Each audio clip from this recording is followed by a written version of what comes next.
கர்த்தருக்கு மகிமை உண்டாவதாக. நம்ம இப்போ நீ சத்தியத்தை பற்றி பார்த்தோம். முன்னாடி நன்றியை பற்றி நம்ம சொல்கிறோம், சோத்திரம் சொல்கிறது, நன்றி சொல்கிறது முக்கியம். சத்தியமாக அப்படிதான். நீங்கள் ஒன்று சொன்னீங்க, இந்த நம்ம வந்துட்டு விடிய விடிய ஜபம் பண்ணிட்டு பைபிள் படிச்சுட்டு சத்தியத்தில் நடக்கலைன்னா அதில் எந்த பயனும் இல்லை. சத்தியம்ங்கிறது வந்துட்டு ரொம்ப முக்கியம். நான் சில பேர் பார்க்குறேன், விடிய விடிய பைபிள் படிக்கிறாங்க, விடிய விடிய ஜபம் பண்ணுறாங்க, ஆனால் சத்தியத்தில் அவங்க நிலையா நிற்கிறது இல்லை. வசனத்தை அப்போனா அவங்க உணரலைங்கிறது தான் அதோட அர்த்தமாக நான் புரிஞ்சுக்கிறேன். ஏன்னா வசனத்தை நம்ம உண்மையாக உணர்ந்து தியானிச்சோன்னா நிச்சயமாக சத்தியத்தின்படி தான் நம்ம நடப்போம்.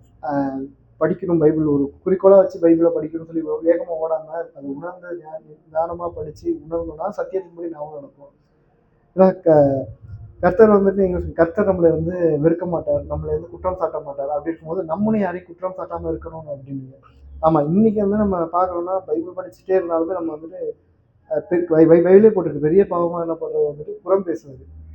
நிறைய பேர் வந்து இங்கே புறம் பேசவும் செய்கிறாங்க, அதுவுமே ஒரு பெரிய குற்றமாக தான் இருக்குது. இன்னொருத்தவங்க நம்ம கை காட்டி சொல்லும்போது அவங்க அப்படின்னு சொல்கிறது தவறு. கர்த்தர் நம்மளையும் சாட்ட மாட்டோம், நம்மளும் மற்றவங்க சாப்பிட சத்தியத்தின்படியே நம்ம நடக்க வேண்டும் என்பது நான் இருக்கேன்.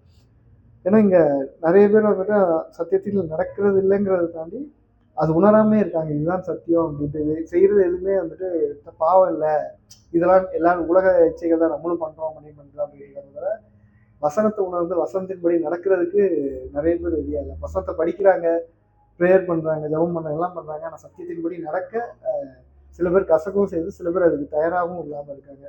சரி, நம்ம ப்ரேயர் பண்ணுறோம், ஜபம் பண்ணுறோம், நமக்கு கர்த்தர் நம்மளை காப்பாற்றிடுவார் அப்படின்னு.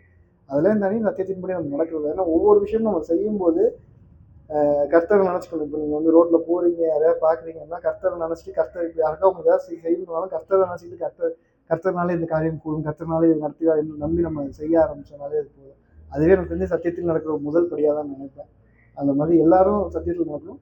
முடிஞ்ச அளவுக்கு உதவி செய்யும். கர்த்தர் பேரை சொல்லி உதவி செய்கிறதே வந்துட்டு ஒரு அதான் முதல் படியாக சொல்கிறேன். சத்தியத்தில் முதல் படியாக அதை நான் சொல்கிறேன். ஆமாம்.